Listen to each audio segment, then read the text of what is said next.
श्री गणेशाय नमः। श्री संक्षिप्त श्रीमद् देवी भागवत। राज एकावली का चरित्र। एकावली का काल केतु के द्वारा हरण, एक वीर के द्वारा काल केतु का वध और एकावली एक वीर का विवाह।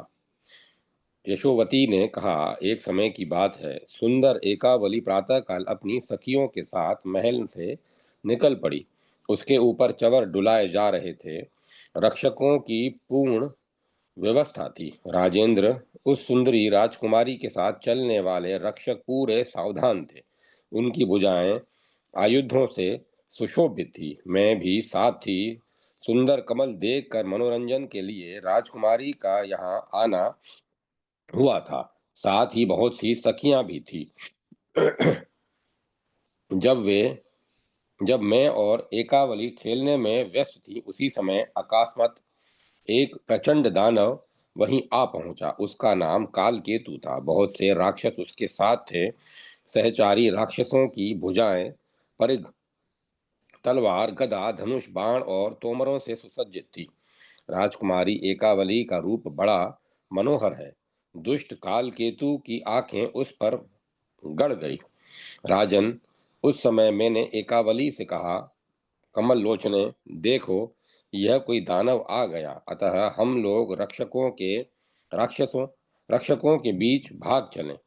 राजन, यूं विचार करके सखी एकावली और मैं भयभीत होकर तुरंत भागी और जहां अस्त्र शस्त्र लिए सैनिक खड़े थे उनके बीच चली आई। कालकेतु के साथ में विशाल गदा कालकेतु ने हाथ में विशाल गदा उठाई और वह दौड़कर पास आ गया। उस दानव के प्रभाव से रक्षक दूर हट गए। फिर तो कमल नयनी एकावली उसके हाथ लग गई। उस समय राजकुमारी के हृदय में अत्यंत आतंक छा गया। उसका शरीर कांप गया और वह रोने लगी।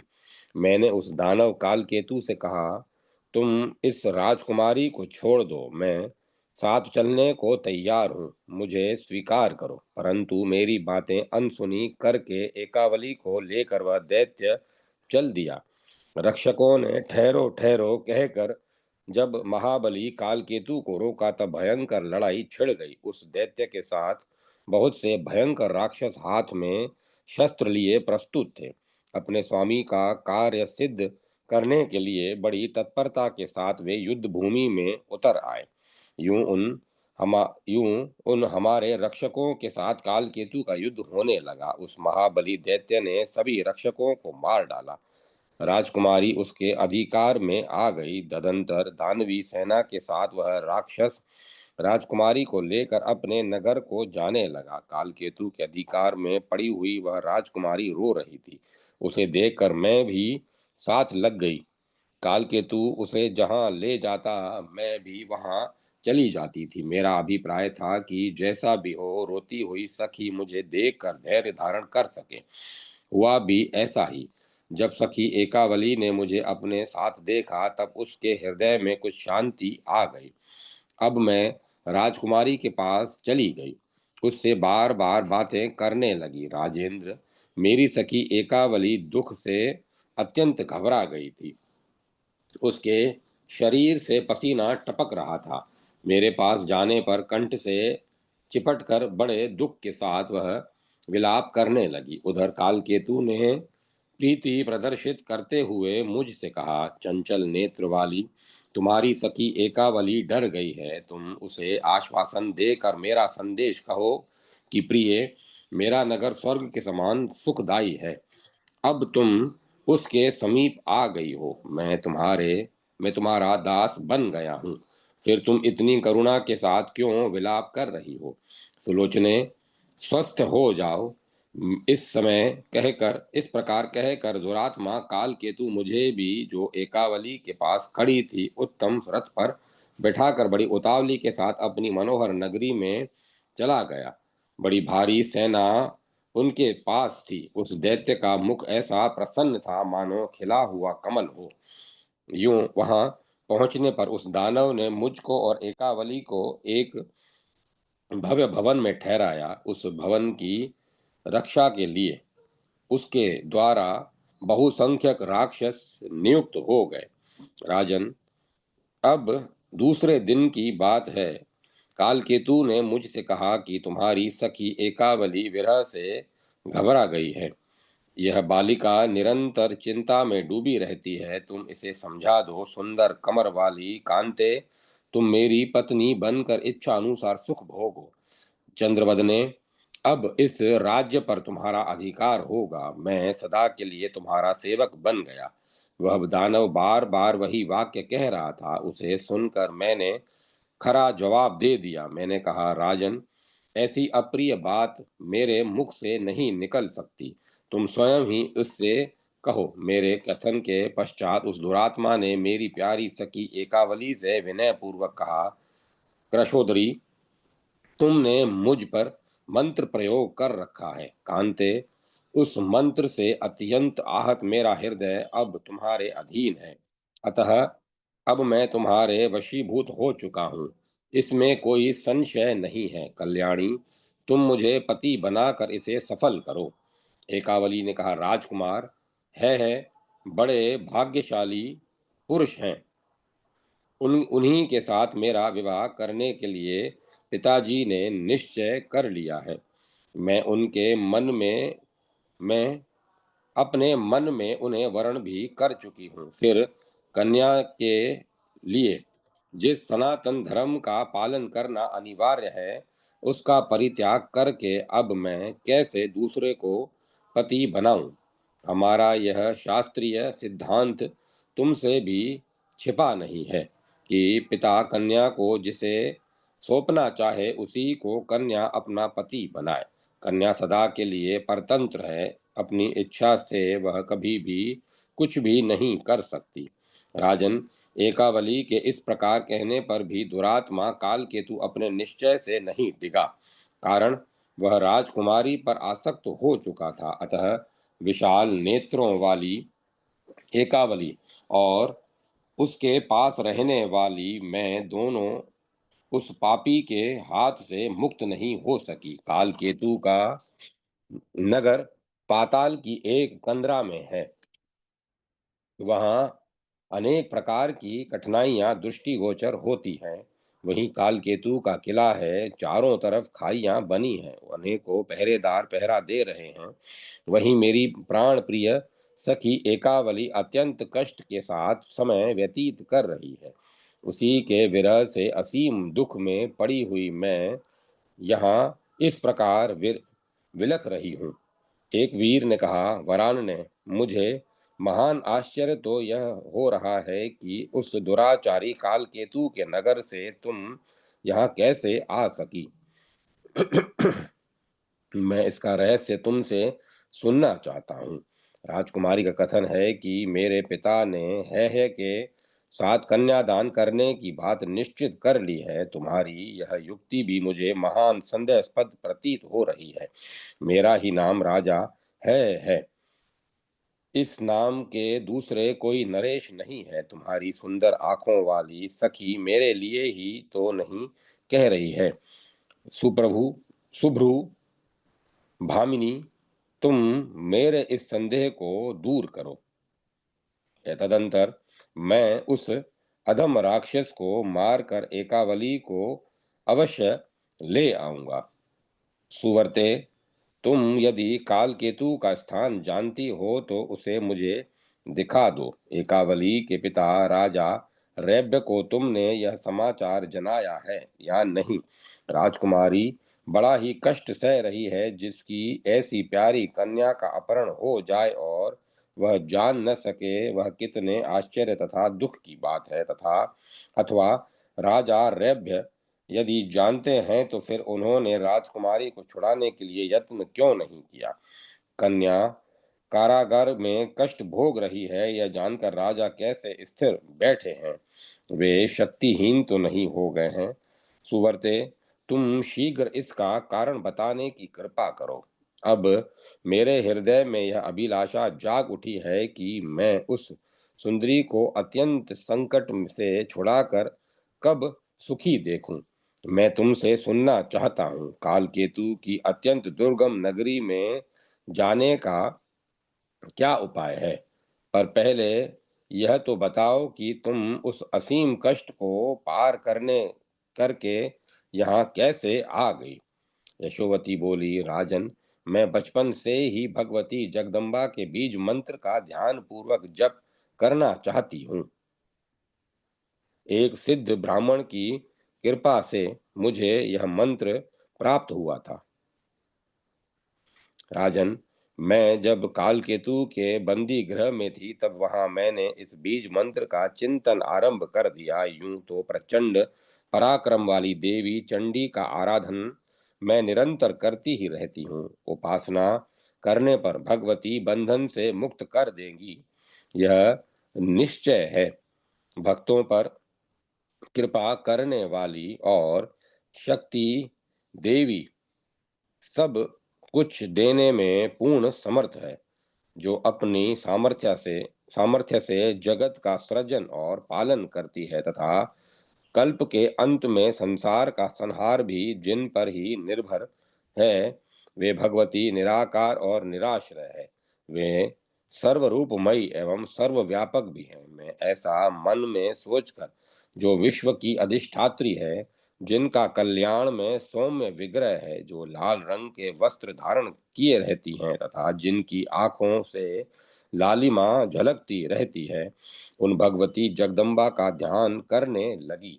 मन ही मन भगवती के उक्त रूप का स्मरण करके मैं बीज मंत्र का जप करने लगी। समाधि लगाकर देवी की उपासना में 1 महीने तक मैं बैठी रही। फिर तो मेरी भक्ति से संतुष्ट होकर भगवती चंडिका ने स्वप्न में मुझे दर्शन दिए। उन्होंने अमृतमयी अमृतमयी वाणी से मैं मुझसे कहा, क्यों सोई हो, उठो और अभी गंगा के पावन तट पर चली जाओ। प्रधान नरेश है वहीं पधारने वाले हैं।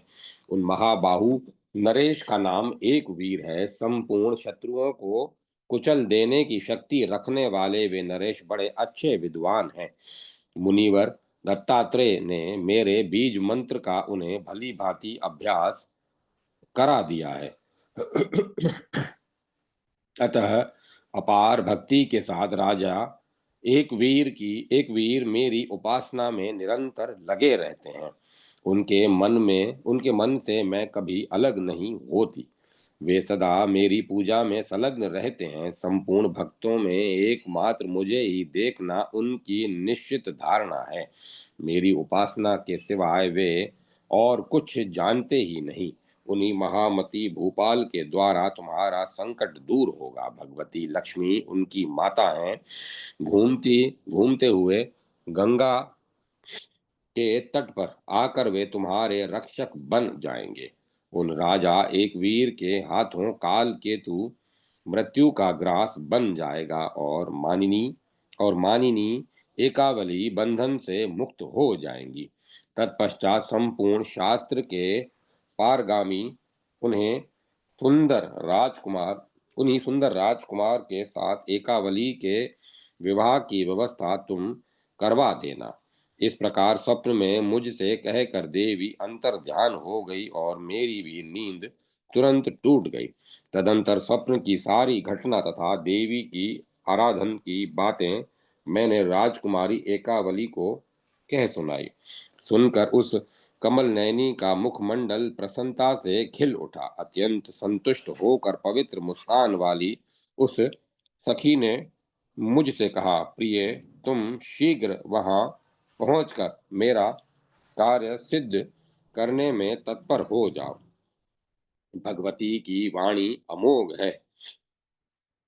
उनकी कृपा से हम दोनों अवश्य ही बंधन से मुक्त हो जाएंगे। राजन, सखी एकावली के यूं प्रेम पूर्वक आदेश देने पर मैंने निश्चय कर लिया कि उस अब इस स्थान से चल देना ही श्रेयस्कर है। राजकुमार, फिर मैं तो उसी क्षण चल पड़ी। मुझे किसी ने रोका टोका नहीं। परम आराध्या भगवती की कृपा से मार्ग की जानकारी तथा शीघ्र चलने की शक्ति भी मुझे तुरंत प्राप्त हो गई थी।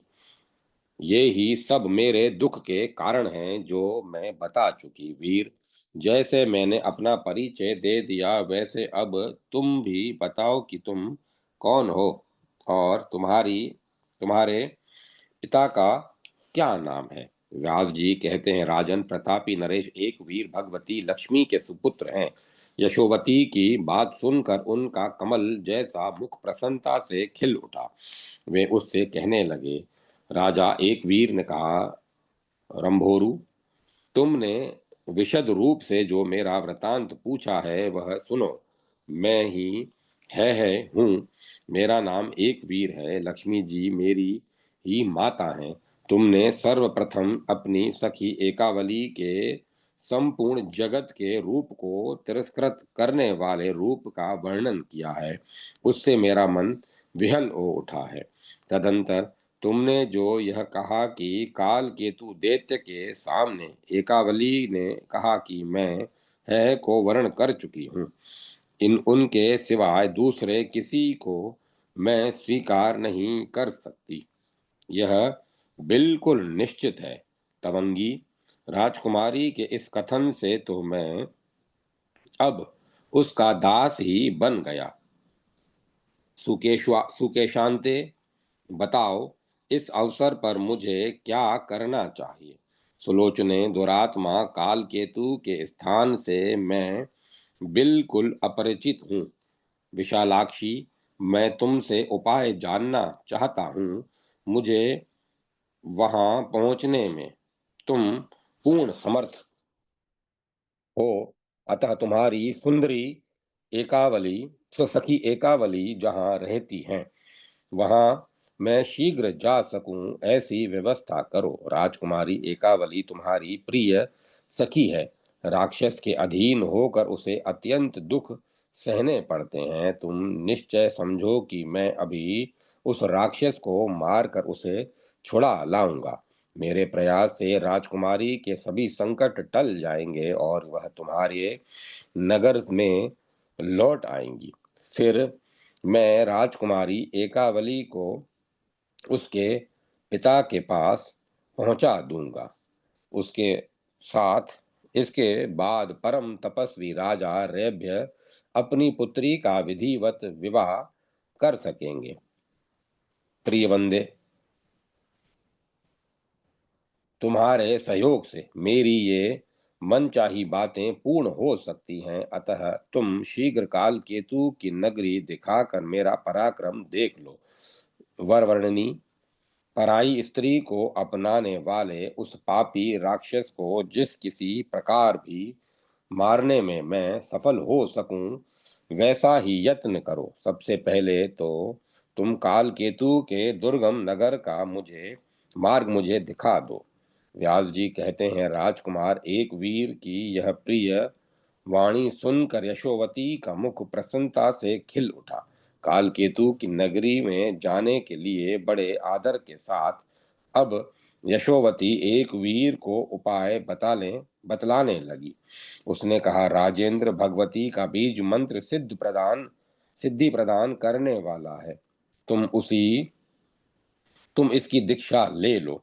तत्पश्चात मैं अभी तुम्हें काल केतु की नगरी, जिसमें बहुत से राक्षस पहरा दे रहे हैं, दिखाऊंगी। महाभाग, वहां मेरे साथ चलने के लिए तुम्हें तैयार हो जाना चाहिए।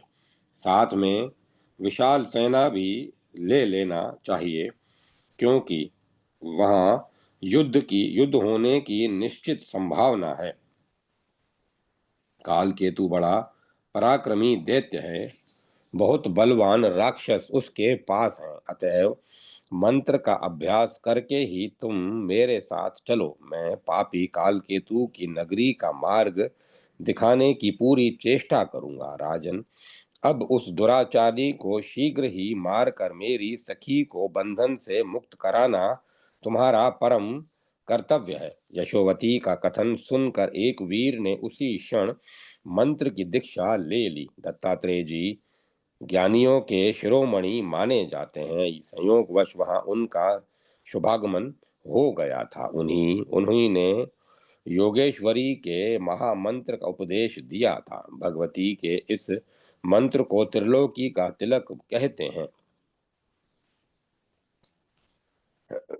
इसी इस मंत्र के प्रभाव से राजा एक वीर को सब कुछ जानने का सर्वत्र तथा सर्वत्र जानने की योग्यता प्राप्त हो गई। अतः काल केतु के अत्यंत दुर्गम नगर के लिए वे तुरंत प्रस्थित हो गए। वह नगर राक्षसों द्वारा इस प्रकार सुरक्षित था मानो सर्प पाताल की रक्षा कर रहे हों। यशोवती और एक विशाल सेना के साथ एक वीर उसके समीप पहुंच गए।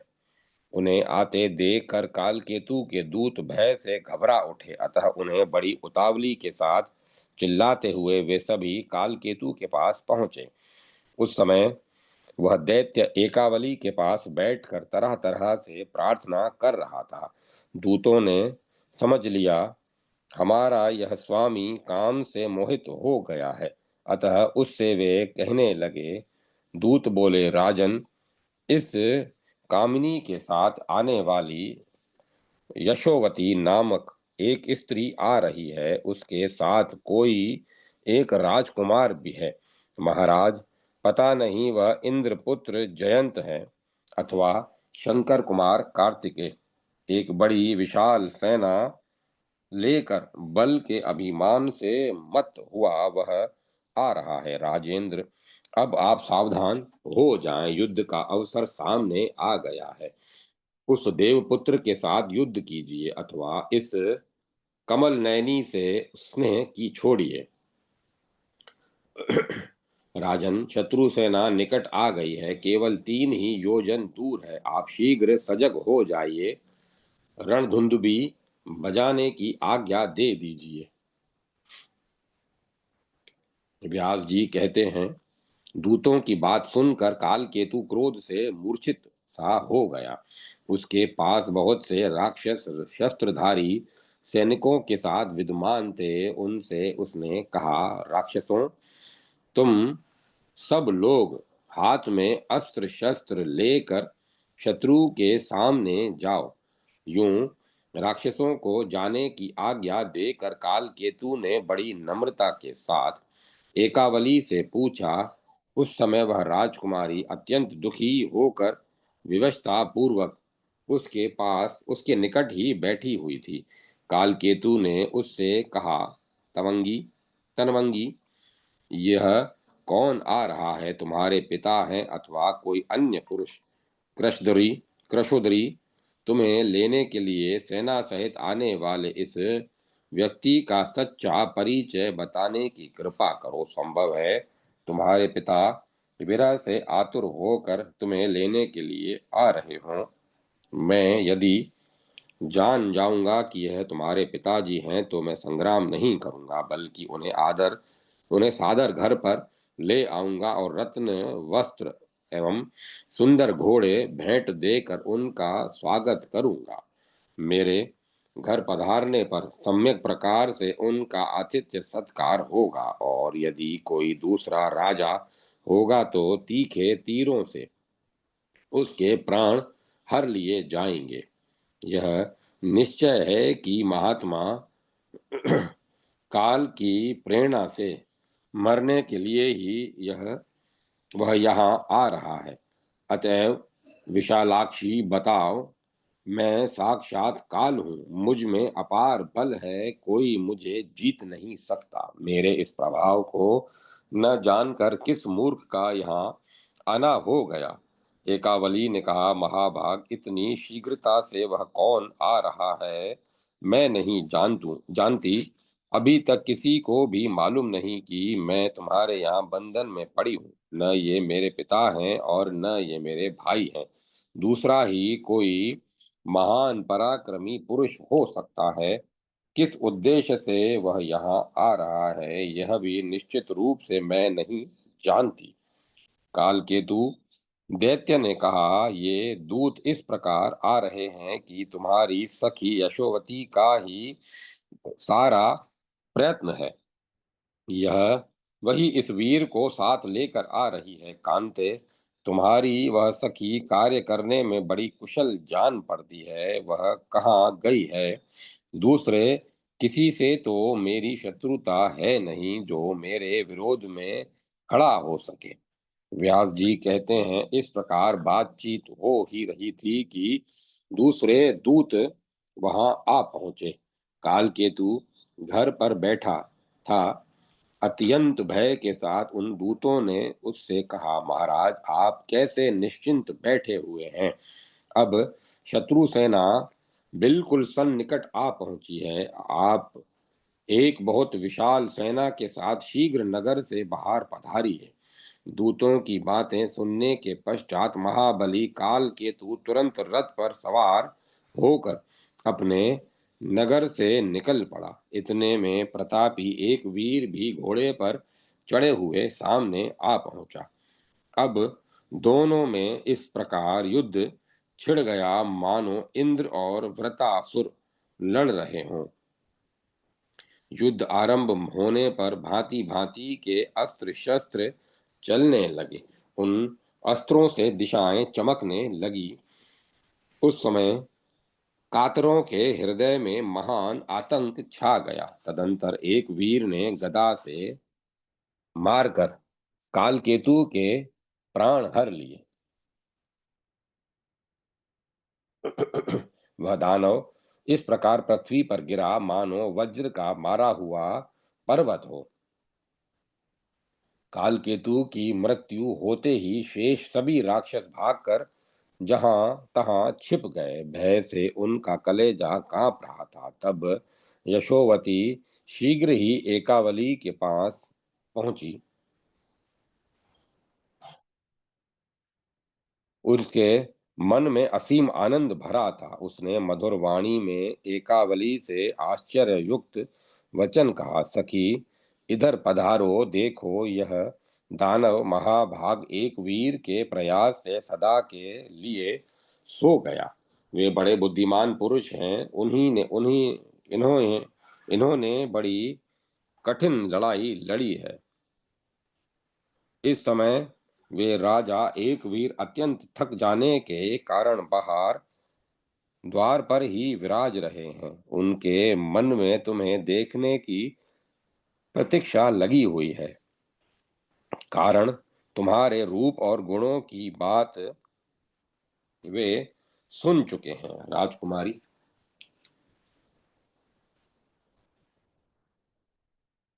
राजकुमारी उन परम सुंदर राजकुमार को देखने की कृपा करो। इन परम राजकुमार से तुम्हारे विषय में गंगा के तट पर मैं बात कर चुकी हूँ।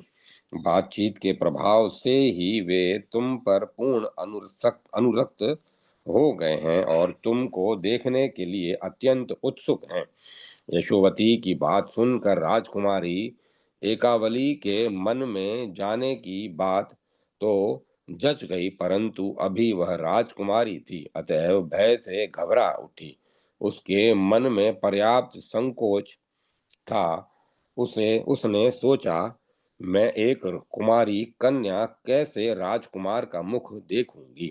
यूं वह साध्वी चिंता में व्यस्त हो यशोवती को साथ लेकर पालकी पर बैठी और चल दी। वह द्वार पर पहुंच गई। उसका मुख उदास था। वह मैली साड़ी पहने थी। विशाल नेत्रों वाली राजकुमारी आ गई। यह देखकर राजकुमार एक वीर ने उससे कहा, तनवंगी दर्शन दो, तुम्हें देखने के लिए मेरे नेत्र प्यास प्यासे हैं। एक वीर अत्यंत आतुर थे और एकावली लज्जा से गड़ी जा रही थी। यह देखकर नीति की पूर्ण जानकर तथा शेष पुरुषों के मार्ग का अनुसरण करने वाली यशोवती ने एक वीर से कहा, राजकुमार इसके पिता भी इसे तुम्ही को देना चाहते हैं। यह राजकुमारी तुम्हारे अधीन होगी और इसके साथ तुम्हारा मिलन होगा, यह निश्चित है। किंतु राजेंद्र, कुछ समय की प्रतीक्षा करने के तुम पहले इससे प्रतीक्षा करके तुम पहले इसे उसके पिता के पास पहुंचाने की व्यवस्था करो। इसके पिता ही विवाहिक विधि संपन्न करके तुम्हारे साथ इसका विवाह कर देंगे। यशोवती की बात धर्मात्मा एक वीर ने सत्य मान ली, अतः यशोवती और एकावली को साथ लेकर वे सेना सहित राजा रैब्य के स्थान पर गए। पुत्री के आने का समाचार सुनकर रैब्य प्रेम पूर्वक मंत्रियों के साथ उसकी अगवानी के लिए आगे बढ़े। बहुत दिनों के पश्चात मलिन वस्त्र धारण करने वाली वह पुत्री उन्हें दृष्टिगोचर हुई। फिर यशोवती ने विस्तार पूर्वक सभी बातें अपने पिता को बतलाई। तदंतर एक वीर और राजा रेब्य का परस्पर मिलन हुआ। राजा उन्हें लेकर अपने घर पधारे। शुभ मुहूर्त में विवाह का आयोजन किया गया। विधि पूर्वक पाणी ग्रहण संस्कार संपन्न हुआ। दहेज देकर राजा ने भली भांति एक वीर का सम्मान किया। तत्पश्चात कन्या को विदा कर दिया। साथ में यशोवती को भी भोजन दिया। इस प्रकार विवाह हो जाने पर महाराज एक वीर के हर्ष की सीमा नहीं रही। अब वे अपने भवन पर पहुंचे और प्रियसी भार्या एकावली के साथ रहकर भांति भांति के भोग भोगने लगे। उन्होंने एकावली के गर्भ से एक पुत्र उत्पन्न किया जो कृतवीर्य नाम से विख्यात हुए। उन्हीं कृतवीर्य के साथ कार्तवीर्य है। उसी उन्हीं कृतवीर्य के पुत्र कार्तवीर्य हैं। इस प्रकार मैं इस वंशावली का वर्णन कर चुका। अध्याय 22-23 समाप्त। जय माता सरस्वती। जय मां सरस्वती। व्यास नारद संवाद। नारद और पर्वत का परस्पर शाप प्रदान। नारद को वानर मुख की प्राप्ति और दमयंती के से विवाह। दोनों ऋषियों का परस्पर शाप मोचन तथा मेल। राजा जन्मेजय ने कहा, भगवन, आपके मुख कमल से निकला हुआ दिव्य कथा रूपी रस अमृत के समान मधुर है। इसका निरंतर पान करते रहने पर भी मैं तृप्त नहीं हो सका।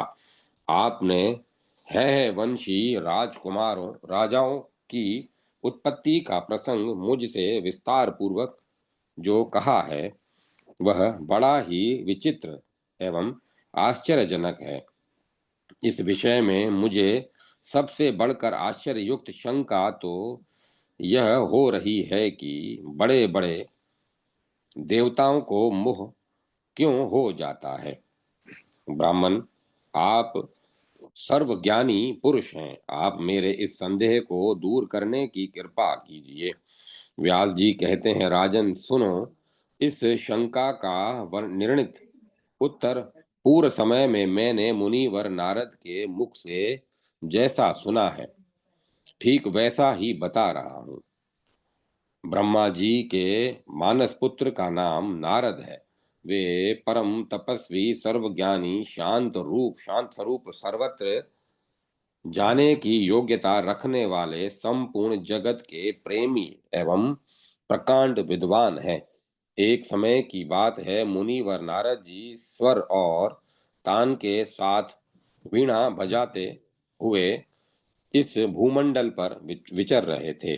साथ ही उनके द्वारा ब्रधरंतर और साम आदि अनेक प्रकार के भेद से अमृतमयी गायत्री का गान चल रहा था। यूं गाते बजाते वे मेरे आश्रम पर पधारे।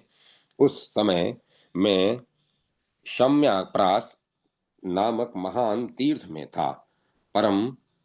वह परम पावन स्थान सरस्वती नदी के तट पर है। कल्याण और ज्ञान प्रदान करने वाले उस तीर्थ में बहुत से सुप्रसिद्ध मुनि निवास करते हैं। ब्रह्मा जी के मानस पुत्र महान तेजस्वी मुनिवर नारद जी का आगमन देखकर मैं उठकर खड़ा हो गया और सम्यक प्रकार से मैंने उनकी पूजा की। जब पाद अर्घ्य आदि स्वीकार करके नारद जी शांत भाव से आसन पर विराज गए, तब मैं भी उनके पास बैठ गया। राजन, मैंने देखा ज्ञान की परम सीमा तक पहुंचाने में कुशल मुनि जी का मार्ग श्रम अब दूर हो गया। उनका चित्त शांत है।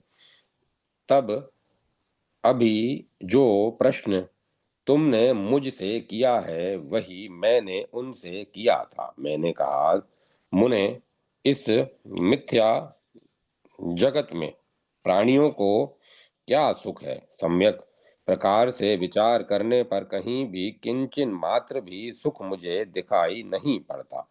तदंतर व्यास जी ने अपना सारा पूर्व वृतांत तथा उसी के प्रसंग में कौरव पांडवों की बात सुनाकर अंत में नारद जी से कहा, नारद जी, मेरा मन सदा अशांत बना रहता है। झूले पर बैठा हुआ यह अशांत मन कहीं भी स्थिर नहीं रह पाता। मुनिवर, आप सर्वज्ञ पुरुष हैं, मेरा संदेह दूर करने के लिए की कृपा कीजिए।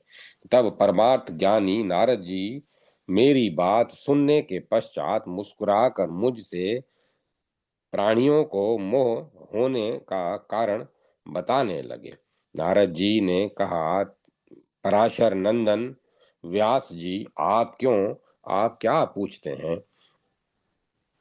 पुराण वेता मुनिवर, यह बिल्कुल निश्चित है कि इस संसार में रहने वाला कोई भी प्राणी मोह से अछूता नहीं रह सकता। बड़े बड़े देवता तथा ऋषि मुनि सब के सब मोह के अधीन होकर संसार मार्ग में निरंतर चक्कर काटते रहते हैं। मैं स्वयं अपने ऊपर बीती हुई बातें बताता हूँ, सुनने की कृपा करें। व्यास जी, मुझे जैसे महान दुख का अनुभव करना पड़ा था, उसमें मोहवश स्त्री की प्राप्ति के लिए अपना फंस जाना ही कारण था। एक समय की बात है, मैं और पर्वत मुनि उत्तम भारतवर्ष को देखने के विचार से स्वर्ग से पृथ्वी पर उतरे। तीर्थों को देखते हुए हम दोनों एक साथ धरातल पर घूमने लगे। हमें मुनियों के बहुत से पवित्र आश्रम दृष्टिगोचर हुए। स्वर्ग से चलते समय हम दोनों ने यह प्रतिज्ञा की थी कि जिसके मन में जैसा विचार उत्पन्न हो वह एक दूसरे से कह दे। मनोभाव चाहे पवित्र हो अथवा अपवित्र, किंतु एक दूसरे से कभी उसे छिपा कर न रखा जाए।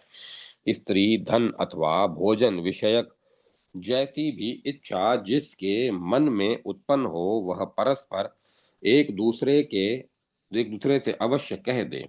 इस प्रकार की प्रतिज्ञा करके हम दोनों स्वर्ग से पृथ्वी पर आए और एक चित्त होकर इच्छा अनुसार भूमंडल पर विचरने लगे। हम दोनों इस लोक में भ्रमण कर रहे थे। इतने में ग्रीष्म ऋतु समाप्त होकर वर्षा ऋतु का आगमन हो गया। तब हम लोग राजा संजय की सुरमय नगरी में चले गए। राजा संजय बड़े सज्जन पुरुष थे।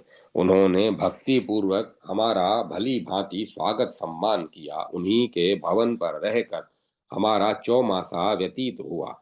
वर्षा ऋतु के 4 महीने मार्ग में बहुत कष्टप्रद होते हैं। अतएव विज्ञ पुरुष उतने समय तक एक जगह रहना ही उचित समझते हैं। सुख की आशा रखने वाला पुरुष कायर कार्यवश 8 महीने सदा विदेश की यात्रा कर सकता है, किंतु वह वर्षा ऋतु में बाहर जाने का दुस्साहस न करे। इस प्रकार मन में सोचकर हम दोनों व्यक्ति राजा संजय के यहाँ रह गए। उन महानुभाव नरेश ने बड़े आदर के साथ हमारा आतिथ्य किया। राजा संजय की एक सुंदरी कन्या थी जिसका नाम दमयंती था। राजकुमार की आज्ञा से वह परम सुंदरी कन्या सदा हमारे सत्कार में संलग्न रहती थी। वह बड़ी विदुषी थी। उसके नेत्र विशाल थे। उसका उद्यमी स्वभाव था। वह किसी भी समय हम दोनों की सेवा से मुख नहीं मोड़ती थी। हम दोनों के सामने सदा अभिलक्षित पदार्थ उपस्थित किया करती थी। उसके द्वारा मन के अनुकूल भोजन आसन आदि का पूरा प्रबंध हो जाया करता था। इस प्रकार हम दोनों मुनि राजा संजय के भवन पर सत्कृत होकर रहने लगे। वेद का स्वाध्याय करना हमारा स्वाभाविक गुण है ही। अतः हम अपने वेद व्रत में सदा संलग्न रहते थे। एक हाथ में वीणा लेकर उत्तम स्वर से सामवेद गाया करता था। कान को सुख पहुंचाने वाले उस गान में मधुरता भरी हुई थी। मेरे मनोहर साम गान को सुनकर राजकुमारी दमयंती मुझ पर आसक्त हो गई। उस समय उस परम विदुषी के मन में अब मेरे प्रति प्रगाढ़ प्रेम उत्पन्न हो गया और उस प्रेम की मात्रा उत्तरोत्तर बढ़ते ही चली गई। ऐसी स्थिति में प्रेम करने वाली उस सुंदरी के प्रति मेरा मन भी चलायमान हो गया। अब तो मुझ में विशेष अनुराग रखने वाली राजकुमारी मेरे और पर्वत मुनि के लिए जो भी सेवा कार्य या वस्तु उपस्थित करती थी, उसमें कुछ भेदभाव होने लगा। वह मुझे जिस प्रकार प्रेम से देखती थी, वैसे ही पर्वत मुनि को भी देखना उसके लिए संभव नहीं रहा। राजकुमारी दमयंती के ऐसे सहेतुक प्रेम को देखकर पर्वत मुनि ने मन में विचार किया कि ऐसा क्यों हो रहा है। उसके आश्चर्य की सीमा न रही। तदंतर उन्होंने एकांत में मुझसे पूछा, नारद, बात क्या है? स्पष्ट रूप से बताने की कृपा करो। राजकुमारी तुम्हारे प्रति जैसा अधिक अनुराग रखती है, मेरे प्रति उसका ऐसा प्रेम नहीं है। यह भेद मेरे मन में संदेह उत्पन्न कर रहा है। जान पड़ता है राजकुमारी के मन में तुम्हें पति बनाने की इच्छा सर्वथा निश्चित हो गई है। लक्षणों को देखकर मेरी समझ में आ रहा है कि तुम्हारा अभिप्राय भी वैसा ही है, क्योंकि आंख और मुख के भाव प्रेम के कारण को सूचित कर देते हैं। मुने, सच्ची बात कहो, स्वर्ग से चलते समय हम लोगों ने जो प्रतिज्ञा की थी, इस समय तुम्हें उस पर ध्यान रखना चाहिए। नारद जी कहते हैं, जब पर्वत मुनि के ने अत्यंत आग्रह के साथ मुझसे कारण पूछा, तब बड़े संकोच में भरकर मैं उनसे कहने के लिए उद्यत हुआ। मैंने कहा, पर्वत, विशाल नेत्रों वाली यह राजकुमारी मुझे पति बनाना चाहती है, यह सत्य है, और इसके प्रति मेरी भी मानसिक भावना वैसी ही बन चुकी है। मेरे इस सत्य वचन को सुनकर मुनिवर पर्वत के मन में क्रोध उत्पन्न हो गया। उन्होंने मुझसे कहा, नारद, तुम्हें बार बार धिक्कार है, क्योंकि पहले प्रतिज्ञा करके तुमने भारी मुझे बड़े भारी धोखे में डाल दिया है। अरे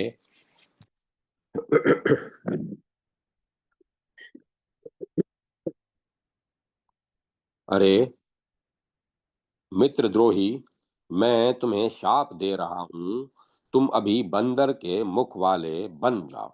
पर्वत मुनि महात्मा पुरुष थे। जब रोष में भरकर उन्होंने शाप दे दिया, तब तुरंत मेरे मुख की आकृति बंदर की हो गई।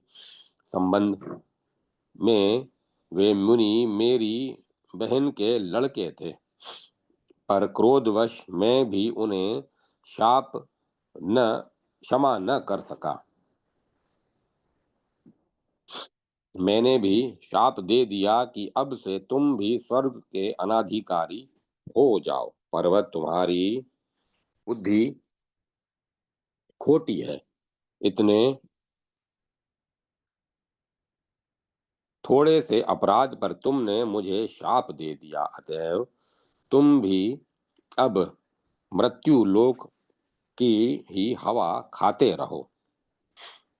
तदंतर पर्वत मुनि अत्यंत उदास होकर नगर से निकल पड़े। मेरा मुख भी बंदर के मुंह जैसा हो गया। राजकुमारी परम विदुषी थी।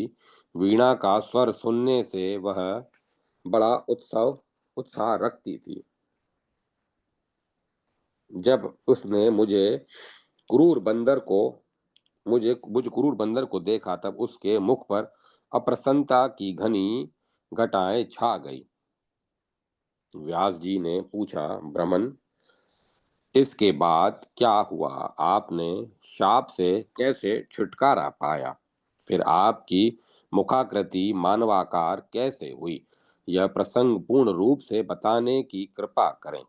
फिर आप दोनों महानुभावों का कब, कहाँ और कैसे सम्मिलन हुआ, ये सभी बातें विस्तार पूर्वक बताने की कृपा करें। नारद जी ने कहा, महाभाग, क्या कहूँ? माया की गति बड़ी ही विचित्र है। कुपित होकर पर्वत मुनि के चले जाने पर मैं प्राय दुख ही भोगता रहा। यद्यपि राजकुमारी दमयंती सेवा में तत्पर होकर सदा मेरा सहयोग ही करती रही। पर्वत मुनि चले गए और मैं स्वेच्छा पूर्वक वहीं ठहर गया। वानर के समान मुख के हो जाने के कारण मेरे मन में दीनता छा गई। मेरे दुख का पार नहीं रहा। यह किसी यह कैसी घटना सामने घट गई? इस प्रकार की चिंता मुझे सदा कष्ट देने लगी। अब राजकुमारी दमयंती के शरीर में कुछ जवानी के चिन्ह स्पष्ट होने लगे। राजा संजय ने देखकर उसके विवाह के लिए अपने मंत्री से कहा, अब मेरी कन्या विवाह के योग्य हो गई है। आप मुझे कोई सुयोग्य वर बतलाइए। इसके लिए ऐसा राजकुमार चाहिए जो सब प्रकार से श्रेष्ठ हो। उसे सुंदर, उदार, गुणी, शूरवीर और कुलीन होना चाहिए। ऐसा वर मिलने पर मैं उस राजकुमार के साथ अपनी कन्या का विधिवत पाणी ग्रहण संस्कार कर दूंगा। संजय की बात सुनकर प्रधानमंत्री ने कहा, राजन, आपकी पुत्री के अनुकूल बहुत से सुयोग्य और एवं संपूर्ण गुणों से युक्त राजकुमार भूमंडल पर विराजमान हैं। महाराज, जो राजकुमार आपको प्रसन्न आपको पसंद हो, उसी को बुलाकर बहुत से हाथी, घोड़े, रथ आदि धन के साथ कन्या दान कर दीजिए। नारद की नारद जी कहते हैं, राजकुमारी दमयंती बातचीत करने में बड़ी कुशल थी। राजा का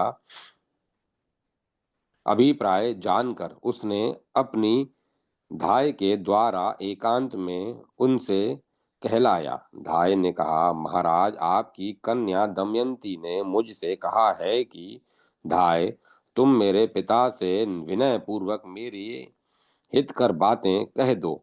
उसका कथन है कि मैं बुद्धिमान नारद जी का वर्ण कर चुकी हूँ। उनकी वीणा के स्वर ने मेरे मन को मोहित कर लिया है। अतः अब दूसरा कोई पुरुष मुझे अभिष्ट नहीं है। अ, पिताजी, आप मेरी रुचि के अनुसार इन मुनिवर के साथ ही मेरा विवाह कर दीजिए। धर्मज्ञ, मैं इनके सिवाय दूसरे किसी को पति नहीं बनाऊंगी, क्योंकि मुनि के रस स्वरूप नाद में समुद्र में मैं डूब चुकी हूँ। यह सुखदायी सागर नाग, घड़ियाल, मत्स्य आदि जानवरों से बिल्कुल शून्य है। नारद जी कहते हैं, धाय द्वारा कहलाई हुई पुत्री दमयंती की बात सुनकर राजा संजय के पास बैठी हुई अपनी सुंदर नेत्र वाली रानी कैकई ने कहा। राजा बोले, प्रिय, धाय ने जो बात कही है वह तो तुम सुन ही चुकी हो। बंदर जैसे मुख वाले नारद मुनि को उसने पति रूप में वरण कर लिया। उसकी यह मूर्खता पूर्ण दुश्चेष्टा है। यह दुश्चेष्टा है। भला बंदर के समान मुख वाले उस मुनि को मैं अपनी कन्या कैसे दूंगा?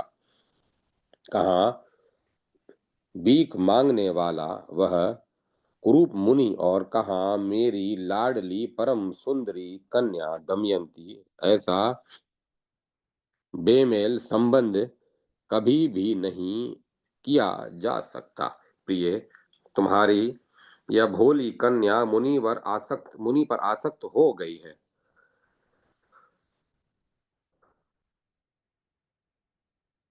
तुम उसे एकांत में शास्त्र की आज्ञा तथा वृद्ध पुरुषों की मर्यादा बतलाकर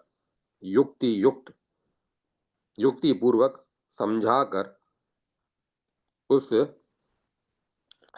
इस हट से मुक्त करो।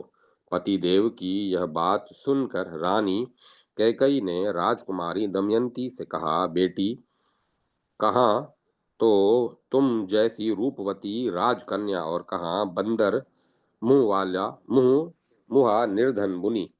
तुम्हारा शरीर लता के समान सुकोमल है और वह मुनि देह में सदा राख लपेटे रहता है। फिर तुम चतुर होती हुई भी इस भिक्षुक मुनि पर कैसे आसक्त हो गई हो अनघे। इस बंदर मुहे के साथ तुम्हारा संबंध कैसे शोभा पा सकता है। शुचिस्मते, इस निंदनीय पुरुष के प्रति तुम्हारी प्रीति कैसे हो सकती है। तुम्हारा वर तो कोई सुंदर राजकुमार होना चाहिए। बेटी, तुम व्यर्थ हठ मत करो। धाय के मुख से बात सुनकर तुम्हारे पिता अपना दुख प्रकट कर रहे हैं, ठीक ही है। बबूर के वृक्ष पर फैली हुई कोमल लाल मालती लता को देखकर किस चतुर पुरुष का मन दुखी न होगा। जगत में मूर्ख कहलाने वाला मानव भी ऊंट को खाने के लिए कोमल पत्ते कोमल पान के पत्ते नहीं देता। विवाह के अवसर पर तुम इस नारद के पास बैठो और यह तुम्हारा पानी ग्रहण करे। इसे देखकर किसका चित्त नहीं जलेगा।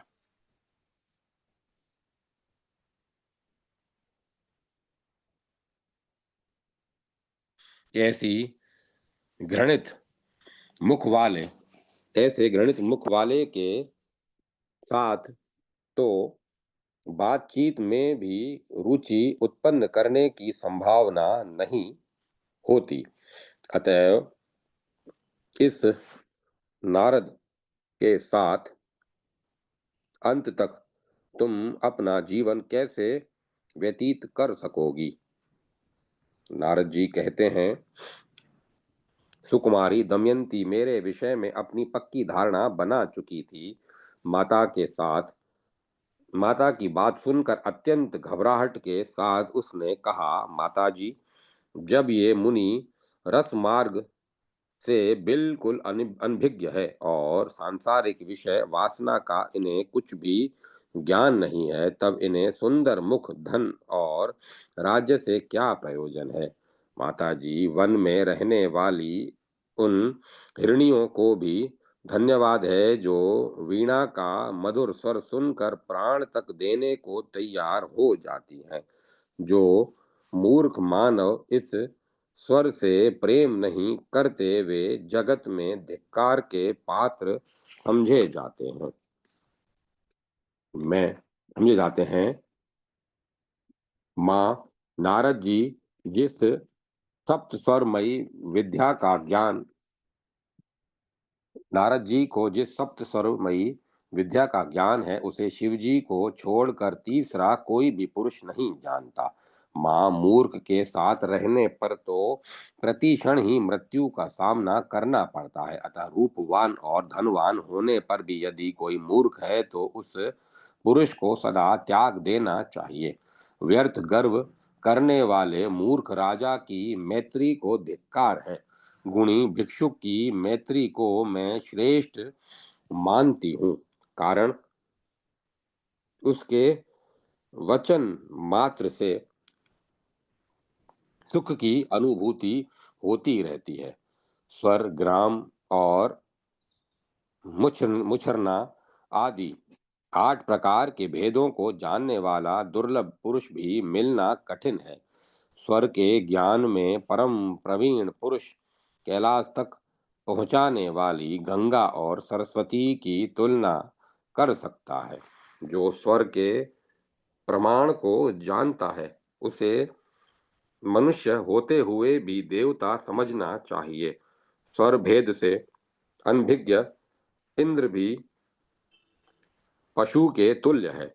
मूर्छना आदि स्वरों को सुनकर जिनके मन में आह्लाद उत्पन्न नहीं होता, उसे ही सर्वथा पशु समझना चाहिए, न कि हिरणी हरिण को ही। मैं तो विषधर सर्प को भी श्रेष्ठ मानती हूँ, कारण कान न रहने पर भी मनोहर नाद सुनकर वह मस्त हो जाता है। कान वाले मानव यदि मनोहर नाद सुनकर हर्षित नहीं होते तो उन्हें धिक्कार है। बालक भी उत्तम स्वर से गाए हुए गीत को सुनकर प्रसन्न हो जाता है। इस गान के रहस्य को न समझने वाले वृद्ध तक अधम समझे जाते हैं। क्या मुनिवर नारद के इन अपार अप्रीतम गुणों को पिताजी नहीं जानते? अप्रीतम गुणों की अप्रीतम गुणों को पिताजी नहीं जानते? त्रिलोकी में नारद के समान सामवेद का दिव्य गान करने वाला दूसरा कोई भी नहीं है। अतएव मैंने अच्छी तरह समझ बूझ कर ही इन मुनि का वर्ण कर लिया है। सुप्रसिद्ध गुणी इन मुनि के मुख की आकृति पहले बंदर जैसी नहीं थी, बाद में शाप के कारण इनका ऐसा मुंह हो गया है, और वह भी मेरे ही कारण हुआ है। अतएव मैं कैसे दूसरा विचार कर सकती हूँ? किन्नर घोड़े जैसे मुख वाले होने पर भी किसको प्रिय नहीं होते? उनसे सभी प्रेम करते हैं, कारण सामवेद के वे बड़े अच्छे जानकार हैं। किसी के सुंदर मुख से ही क्या प्रयोजन है? माँ, तुम पिताजी से कह दो, मैं निश्चित रूप से मुनिवर को वर चुकी हूँ, अतः आग्रह छोड़कर वे प्रसन्नता पूर्वक मेरा विवाह मुनि जी के साथ कर दें। नारद जी कहते हैं, पुत्री की बात सुनकर रानी ने राजा से सब कह सुनाया। मेरी पुत्री दमयंती का नारद मुनि के से में पूर्ण अनुराग हो चुका है। यह समझकर उस परम सुंदरी रानी कैकई ने राजा संजय से कहा, आप किसी शुभ मुहूर्त में नारद मुनि के साथ ही दमयंती का विवाह कर दीजिए, क्योंकि अपनी यह कन्या उन सर्वज्ञानी मुनि को मन ही मन वर चुकी है। नारद जी कहते हैं, इस प्रकार रानी कैकई के प्रेरणा करने पर राजा संजय विधि पूर्वक विवाह करने को प्रस्तुत हो गए। उन्होंने संपूर्ण विधि संपन्न करके मेरे साथ दमयंती का विवाह कर दिया। परम तपस्वी व्यास जी, इस तरह विवाह होने के पश्चात मैं वहीं रहने लगा। बंदर का मुख होने के कारण मेरी मानसिक चिंता सीमा को पार कर रही थी। जब राजकुमारी दमयंती सेवा करने के लिए मेरे पास आती, तब मैं दुख से संतप्त हो उठता, परंतु खिले हुए कमल के समान मुख वाली वह राजकुमारी मुझे देखकर कभी भी कहीं भी तनिक सा भी खेद प्रकट नहीं करती थी।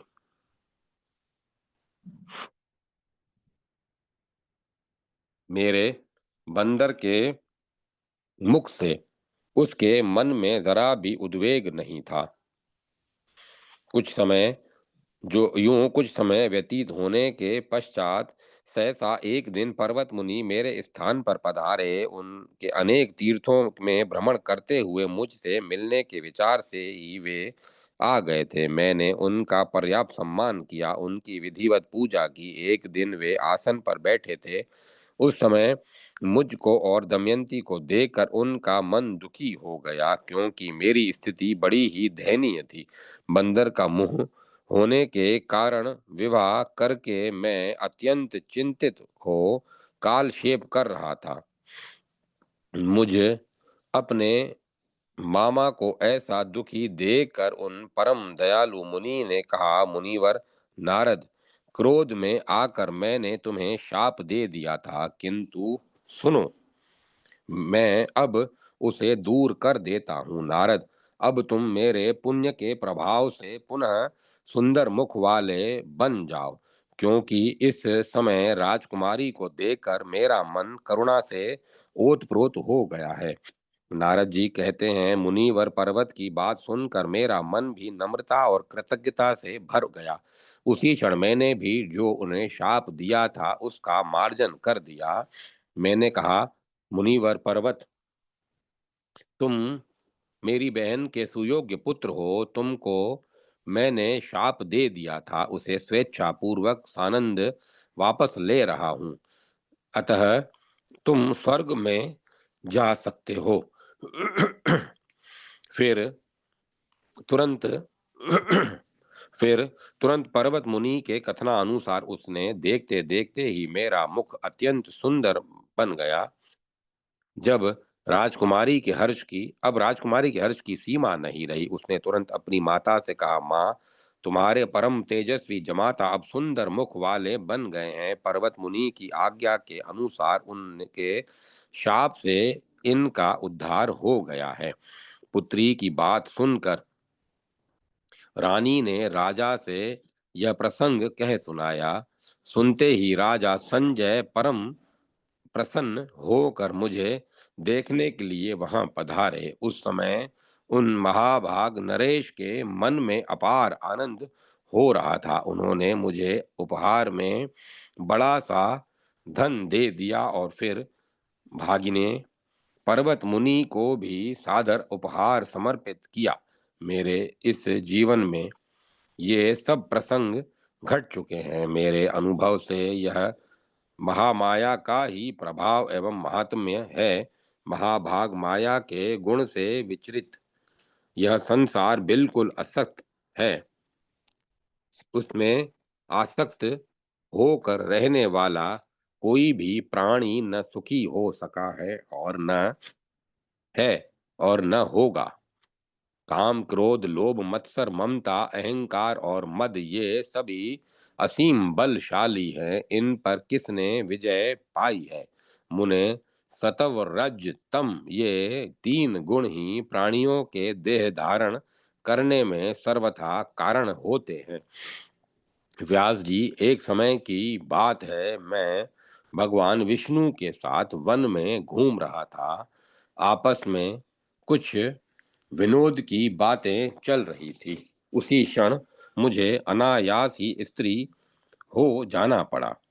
प्रभु की माया के बल से मोहित हो जाने के कारण मैं एक राजा की स्त्री बन गया और उस राजभवन में रहकर मैंने बहुत से पुत्र प्रसव किए। व्यास जी ने पूछा, मुने, आप इतने बड़े ज्ञानी पुरुष होते हुए भी कैसे स्त्री रूप में परिणत हो गए? साधो, आपकी बात सुनकर मुझे अत्यंत आश्चर्य हो रहा है। बताइए, आप पुनः पुरुष कैसे पुरुष हुए? ये सभी बातें बताने की कृपा करें। साथ ही यह भी बताएं कि किस राजा के घर में रहकर आपने कैसे पुत्र उत्पन्न किए। महामाया के इस अद्भुत चरित्र को कहने की कृपा कीजिए, जिसने चराचर सहित इस अखिल विश्व को मोहित कर रखा है। अध्याय 24, 25, 26, 27 समाप्त। जय माता सरस्वती। जय माता सरस्वती। ओम नमो नारायण। ओम नमो भगवते वासुदेवाय। ओम नमः शिवाय। ओम ऐं ह्रीं क्लीं चामुंडाय विच्चे। सीताराम। सीताराम। अब कथा को विराम दिया जाता है। ओम तत्सत। ओम तत्सत। ओम तत्सत।